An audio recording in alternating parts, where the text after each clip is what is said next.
সাকিব এটা করে না কেন, এটা করে না কেন, এটা করে না কেন। সাকিব কিন্তু আজকে আমি বলতে পারি, মন্তব্য করতে পারি একমাত্র সাকিবের বিরুদ্ধে। বাংলাদেশে কারো ক্ষমতা নেই যে ওর বিরুদ্ধে অন্য কথা বলবে।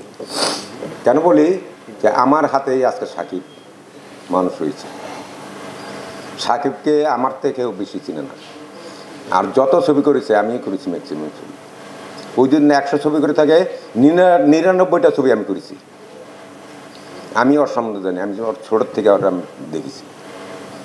তো সাকিব যেগুলি করে মানুষে আমি জানি। তো বাংলাদেশে একটা লোক আছে যেটা নাকি ডিপজল সাহেব আর হচ্ছে সাকিব, কখনো দেখায় না কোনো জিনিস।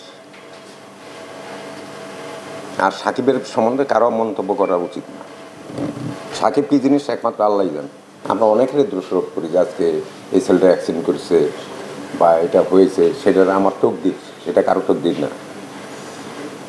তবে অনেকে অভিযোগ করেন যে ওই শুটিংয়ে গিয়ে অ্যাক্সিডেন্ট করছে।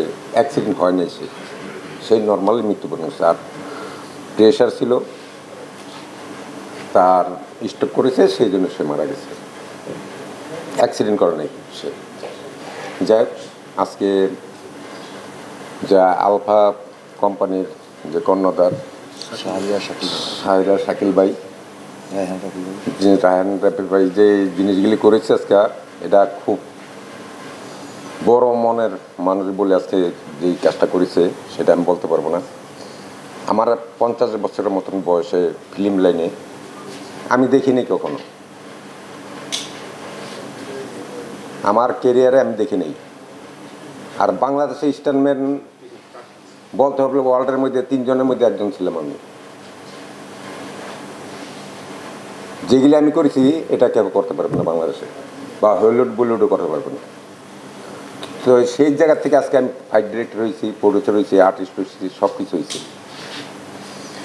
আমার জীবন আমি দেখিনি কখনো। আমার তো লক্ষ লক্ষ সিলি আছে শরীরে, এত অ্যাক্সিডেন্ট হয়েছি, অনেকবার মনে করছে মারা গেছি। আজ পর্যন্ত কোনো প্রডিউসার কিন্তু আসে নাই আমার পিছনে।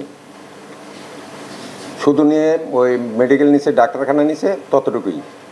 এটা ছাড়া কেউ আমাকে 10 টাকা দিয়ে হেল্প করে নেই। আজকে ওনারা যেটা করছে, আজকে প্রডিউসার ডিরেক্টর যে জিনিস করছে, এটা রেকর্ড, আমার জীবনের রেকর্ড থাকবে। এটা যে জিনিস কখনোই কর নাই। আজকে তাদেরকে কীভাবে আমি কৃতজ্ঞতা জানাবো আমি ভাষায় বলতে পারতেছি না। যাই হোক, এদেরকে আল্লাহ আরও বড় করুক। তো আমি চাবো আপনারা আছেন, পাশে থাকবেন সবসময় এই বাচ্চা দুটোর জন্য। আমরা চেষ্টা করবো আমরাও থাকার জন্য।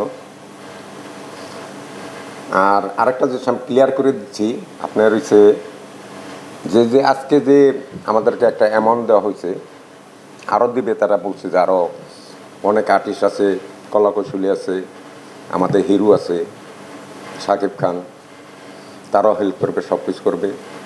এই জিনিসগুলো আমরা চেষ্টা করবো যে আমরা কারো ফ্যামিলির হাতে দিব না টাকা।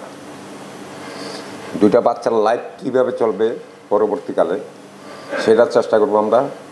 ওদেরকে আমরা ফিক্স ডিস্ট্রিবিউট করে দেবো, হয়তো 5 বছর বা 10 বছর এমনভাবে দেবো যাতে তারা এই টাকাটা পরবর্তীতে তারা কোনো কাজে লাগাইতে পারে, বা তারা মানুষের মতো মানুষ হতে পারে।